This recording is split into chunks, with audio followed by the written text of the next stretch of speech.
Hello there! I have now beaten every officially licensed Star Wars game up till 1995, just before the dawn of widespread 3D gaming.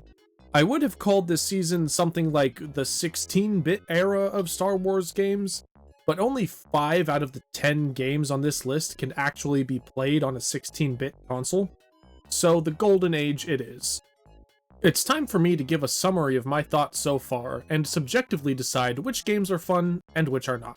Please feel free to leave a comment letting me know your thoughts on any of these or any other Star Wars games. I really enjoy hearing other people's perspectives, especially when they have first-hand experience like I'm in the process of getting. I genuinely stand by my first ranking/tier list video. Those standings are correct when only looking at those games.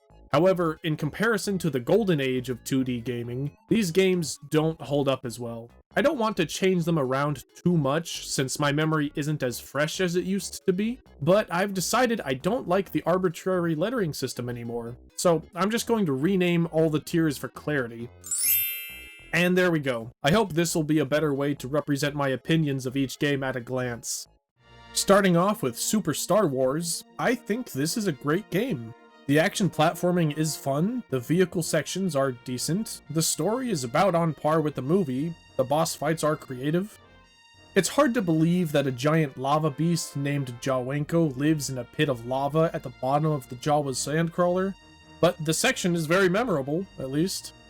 The only part I thought was unfairly difficult was the Kalhar boss monster in the cantina. It has a movement pattern that is not easy to learn, but it's manageable after a couple game restarts or so. This is definitely the best Star Wars platformer out of the 3 based around A New Hope so far. Star Wars Chess, or to call it by its full name, the software Toolworks Star Wars Chess, is a decent chess game.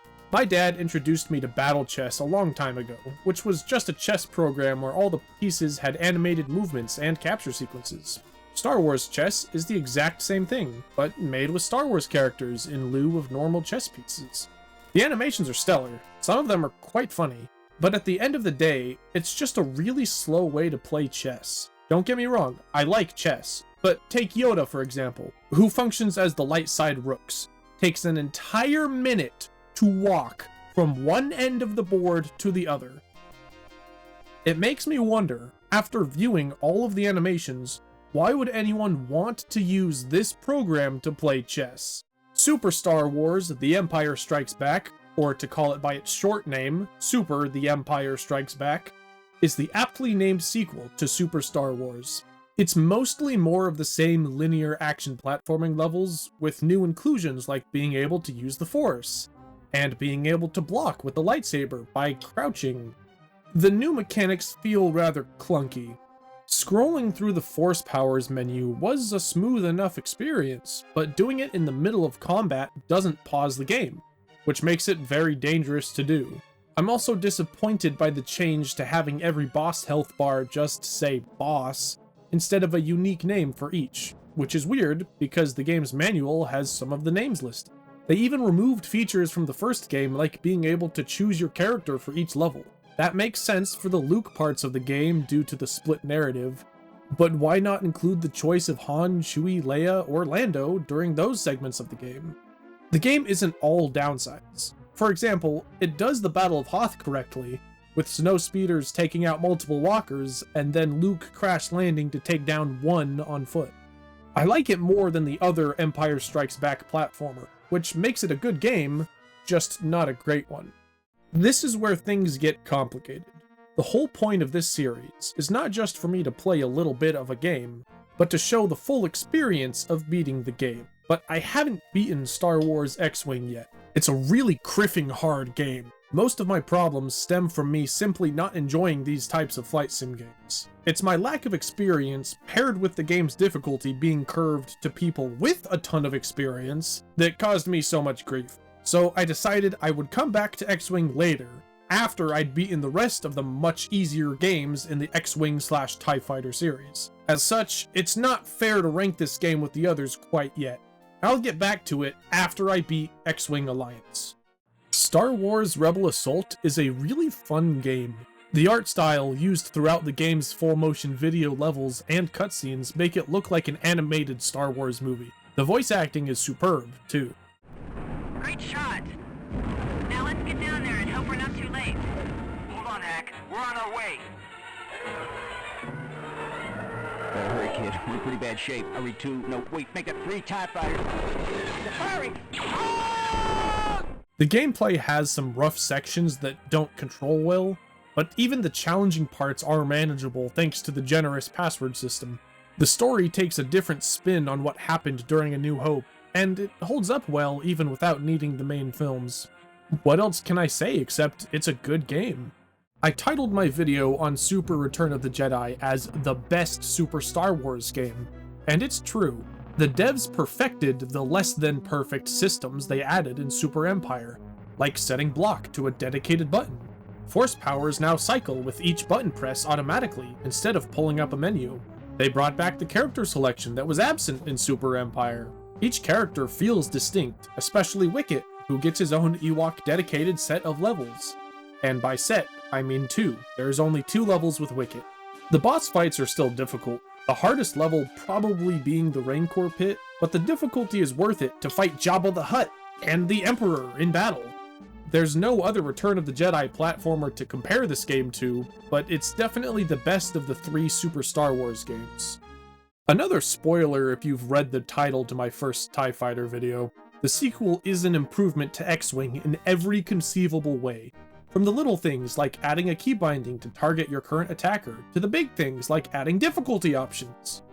I beat the entire game's campaign and both expansion campaigns on easy, and after all 76 levels, I can confidently say that I can probably beat it all again on normal. Some of those missions were very tough. I'm not calling this game a masterpiece for flying all sorts of TIE craft though. This game is a masterpiece because of its story. This game has the getsya to let you play as the bad guys. You are an Imperial pilot, and the game doesn't cop out and have the main character defect to the rebellion. You stay loyal to the Empire the entire time. There's even 2 separate levels centered around saving the Emperor himself. Thrawn also makes an important appearance here, showing how he moved from Admiral to Grand Admiral by destroying traitors. I highly enjoyed immersing myself in the world building by listening to both the Imperial officer and the secret cloaked figure who brings commands from the Secret Order of the Emperor. Prepare to join the Secret Order of the Emperor. Serve the Emperor above all others.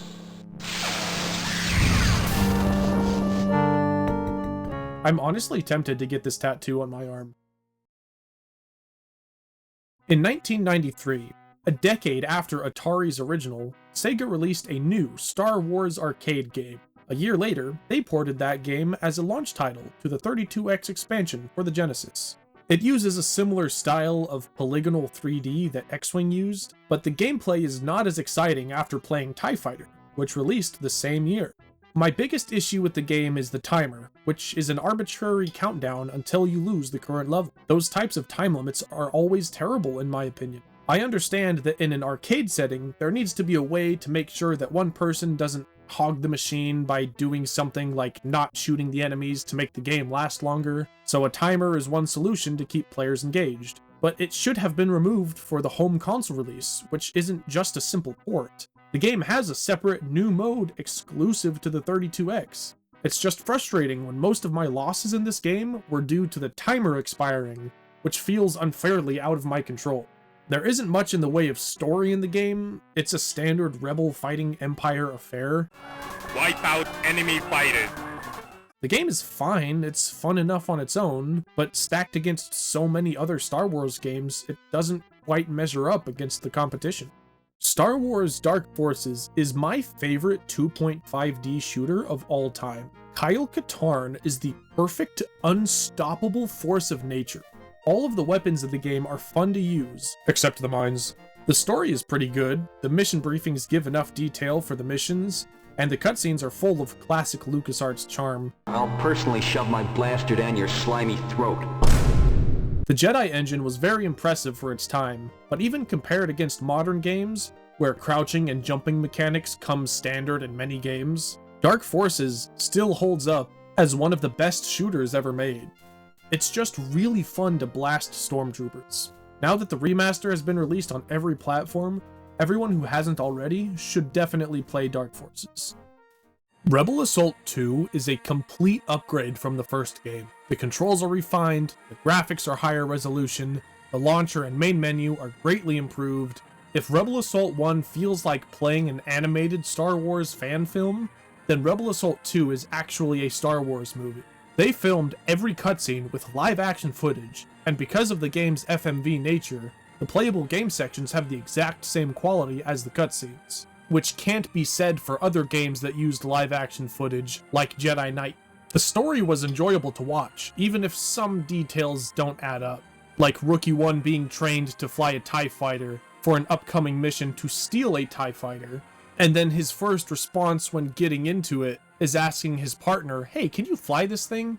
His partner, of course, being the lovely Rue Merlin, who I'm pretty sure is the only other character besides Rookie 1 to appear in both games.